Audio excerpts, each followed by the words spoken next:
So I quit drinking over a year ago. It's probably one of the only things aside from a job that I've stuck with for that long. Funny thing is, it stopped being about the alcohol a long time ago. Now it's more about proving to myself that I can commit to something and keep going. Here's what's been messing with me. Why can I commit to stopping something that was so-called destroying my life, but I can't commit to something beneficial that could actually improve my life? Like creating online, like sharing my ideas, like helping people and building something that I genuinely care about. So after 5 years of stalling, I finally came back to it. I started showing up again, telling my story, rebuilding momentum. Then life happened. Personal stuff hit. Family struggles, job pressure, and doubts about my direction. The familiar weight of uncertainty returned, and I retreated to what felt safe. So I stopped. But what annoyed me the most was how hard it was to start again. Because the longer you stop, the heavier everything gets. You don't just lose momentum, you lose confidence. And the worst part is that you start believing that quitting is just what you do. You start to lose trust in yourself. You're probably an ambitious person. You have dreams and ideas and projects you genuinely care about. So you start strong with excitement, but somewhere along the way that initial spark fades and you find yourself adding another unfinished project to your mental pile of things you quit. Here's what I've realized. You don't quit because you don't care. You quit because you aren't willing to sit in that discomfort. That's the real skill no one talks about. Most people think discipline is about routines, calendars, and productivity hacks. But I believe at its core, discipline is the ability to feel like shit and keep showing up anyway. When I stopped drinking, it wasn't because I'm extremely disciplined. It's because the pain finally outweighed the escape. I hit a threshold. I had to change.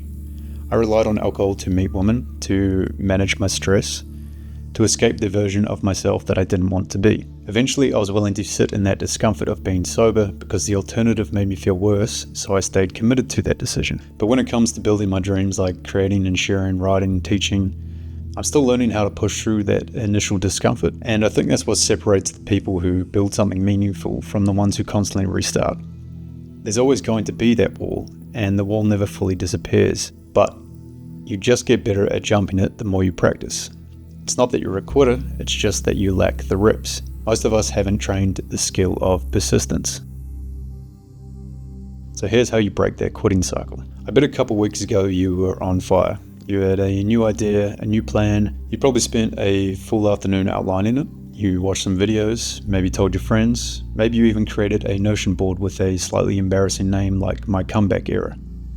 Now, you probably don't even want to open that document. I find it crazy how fast motivation disappears. And worse, you start wondering if something's wrong with you.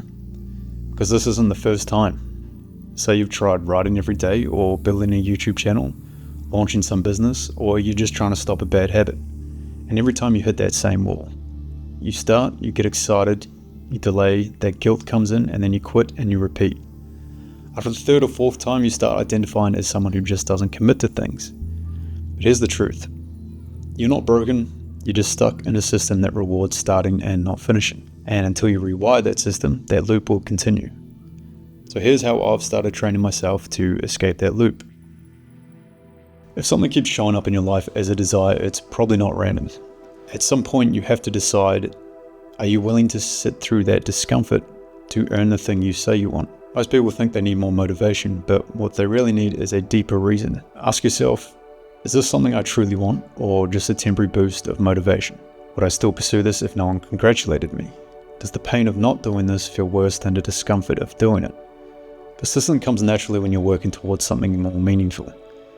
But when the pain of staying the same outweighs the pain of change, that's when the real commitment begins. Like I said before, it's why I was able to quit drinking, not because I had extreme discipline, but because I finally had a reason to sit in that discomfort. And that's how every long-term commitment starts. It's the same reason why I'm trading again, because the desire never really went away. It kept showing up even when I tried to ignore it. What really got me going again was the pain. The pain of spending the next 40 years in a job I don't care about, building someone else's dream, wasting my potential. That pain was enough for me to move. But what if you're stuck in that middle zone? You know, when life is just okay. It's not terrible, it's not amazing, but there's that constant background thought of, I should be doing more. It follows you everywhere. It's not loud enough to force action, but it makes you restless and anxious. You haven't hit rock bottom, but you haven't built momentum either. You're stuck in limbo. And ideally, you shouldn't have to hit rock bottom to make a change, but If your desire isn't strong enough to keep you going, then it's probably time to raise the stakes. Because if there's no cost to quitting, you'll probably just keep doing it. But before I show you a way to kind of simulate that kind of pressure, let me show you how to make persistence less overwhelming in the first place. Big goals are seductive. They're also why you keep quitting. I believe that one of the biggest reasons why I could commit to not drinking was because I just had to focus on one thing, was not drinking today. And then I did it the next day and again. And eventually that turned into a year. But when it came to building my own thing, there were too many possibilities, there were too many decisions to make, there was too much pressure. So I froze, I quit, I restarted, I quit again. I don't think your brain can handle build a business or lose 10 kgs or quit drinking for a whole year, but it can handle just 10 minutes, one post, one push-up, one task, one day. Minimum momentum isn't about achieving everything all at once, it's about showing up consistently enough to build trust with yourself. For creating, it might be just writing 50 words per day, not a 2,000 word masterpiece. For fitness, it might just be one set of push-ups before your morning shower. For business, it might just be sending one outreach email, not building an entire sales funnel. When I first started creating again, I didn't promise myself to make daily videos. I committed myself to 15 minutes of writing 5 times a week. Some of those 15 minutes turned into 2 hours. Other days they stayed at 15 minutes. Both outcomes were victories because they kept the momentum alive. The key is to make the threshold so ridiculously achievable that your excuses sound absurd even to you. Saying I don't have 15 minutes today is harder to believe than I don't have 2 hours. As this minimum becomes habitual, you want to gradually increase it. Not by much, just enough to stretch your capacity without breaking it. Those 15 minutes become 20, then 30. Those 1 push-ups become 5, then 10. Each small victory rewires your brain. What once felt like discipline slowly transforms your identity. It won't be overnight, but gradually. And here's what most people miss the most. Those days when you feel like showing up the least are precisely when that minimum momentum matters most. Those are the days that build your persistence. The difference between people who finish things and the people who don't isn't talent or motivation. It's their willingness to show up on the hard days with the bare minimum rather than nothing at all. So forget trying to crush it straight away, just try it and show up. It will be uncomfortable at first, but the goal isn't to eliminate that discomfort, it's to change our relationship with it. What felt impossible at first, like my first sober night out, became manageable and then it became normal. The discomfort doesn't disappear, but your ability to work with it grows. Every time you show up, even for a few minutes, you build that muscle.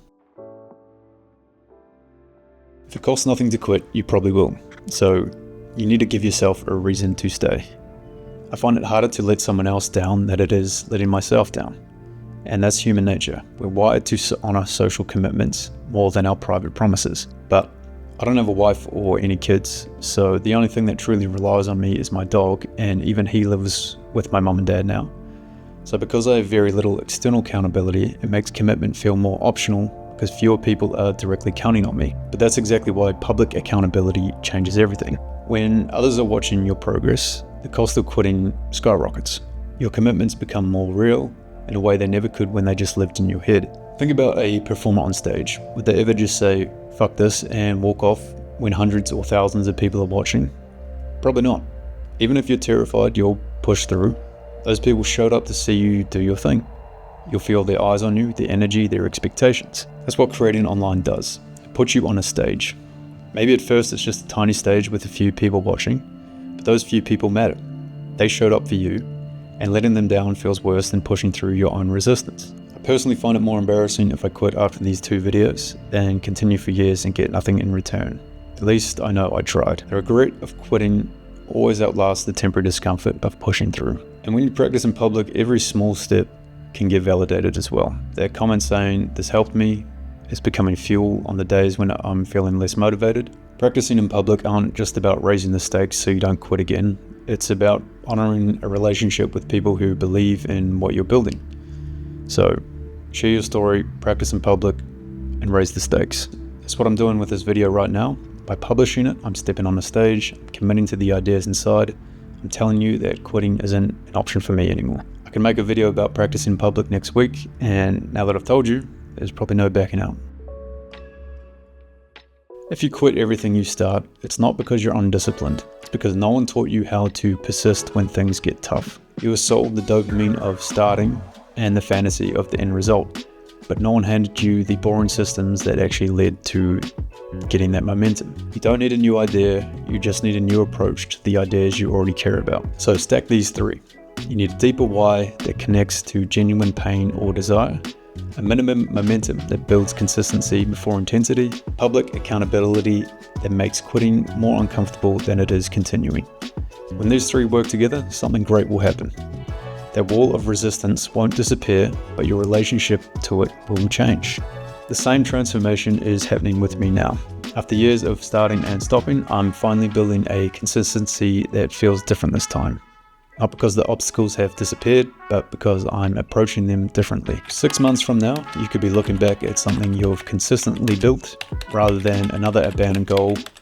Your quitter's identity will be gradually replaced by the quiet confidence of someone who has proven themselves that they can keep going when things get hard. The wall will still be there, but this time you're strong enough to climb it. Peace.